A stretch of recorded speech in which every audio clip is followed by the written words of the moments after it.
If you're a Python developer, you're constantly making choices about which data structure to use. And that one little choice, well, it can mean the difference between an app that flies and one that just crawls. Today, we're going to dig into that and uncover a really sneaky performance trap that could be hiding in your code right now. So, what's the big deal, right? Why is it that one data structure is super fast and another is painfully slow, even when they look like they're doing the same exact thing? The secret is all about what's happening under the hood. And getting that, well, that's what makes your code truly great. Okay, let's kick things off with a real classic, the stack. You've probably used one a million times without even thinking about it. And as we're about to see, it's a perfect fit for one of Python's most common tools, the good old list. So, a stack is all about one simple idea. Last in, first out. We just call it LIFO. The best way to picture it? Think of a stack of dinner plates. The last plate you put on top is always going to be the first one you take off. It's really that simple. And that idea is everywhere in computer science. Now, in Python, making a stack is a piece of cake. Seriously, all you need is a list. When you append to something, you're just putting a new plate on top of the stack. So we add 10, then we add 20 on top of that, and boom, 20 is now at the top, ready to go. And here's where things get really cool, the performance. Adding an item with append or taking that last item off with pop, that's an O of 1 operation. Now, that's just a fancy way of saying it is crazy fast. It takes the same tiny amount of time, whether your list has 10 items or 10 million. That's the magic of constant time. So the takeaway is simple. A stack only ever cares about the top, which is the end of the list. And a Python list is built to be super efficient at its end. They're a perfect match. All right, but let's see what happens when we try to use a list for a different structure, the queue. This is where things can get a little messy. So a queue is the opposite. It's first in, first out, or FIFO. The analogy here is a line at the grocery store.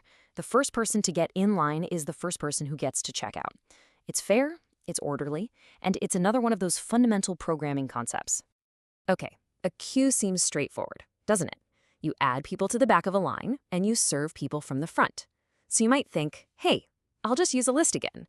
And that, right there, is where the trap is sprung. And here it is. This is the performance nightmare. Adding to the back of the line with append, still fast, still O of 1, no problem. But removing from the front of the line with pop 0, that's an O of n operation.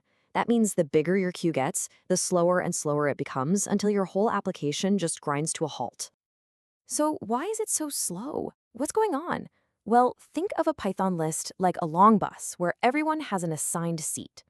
If the person in the very first seat gets off, every single person behind them has to get up and shuffle forward one seat to fill that empty spot. Now imagine a bus with 1 million people. That's a whole lot of shuffling. I mean, this chart just says it all. Look at the time it takes for list.pop of 0. It just goes through the roof as the list gets bigger. But then, look at that other tiny bar. There is a much, much better way to do this. A way that stays fast, no matter what. So how do we escape this performance trap? Simple. We use the right tool for the job. And in Python, that tool is called the dequeue. A dequeue, which stands for double-ended queue, is a special data structure you can get from Python's collections module, and it has a superpower. It is purpose-built to be lightning fast at adding and removing items from both ends. So let's look at what makes the dequeue a total game changer here. Adding to the back, O1 fast. Removing from the front with its special pop left method, also O1 fast. The shifting problem is gone. The bottleneck is gone. It just works. So how does the dequeue pull off this magic? Well, instead of being one long, rigid bus, a dequeue is more like a train made of linked cars. If you want to remove the front car, you just unhook it. Nobody in any of the other cars has to move an inch. It's such a clever design, and it makes all the difference. So what's the bottom line here? What's the one thing you need to remember? Let's just boil it all down to a simple rule of thumb you can start using today. Here's your cheat sheet. For a stack, last in, first out, a regular Python list is perfect. It's your best friend. But for a queue, first in, first out, you absolutely should use a dequeue from the collections module. It's the only way to guarantee that fast O of 1 performance. It's that simple. And that's really the heart of it.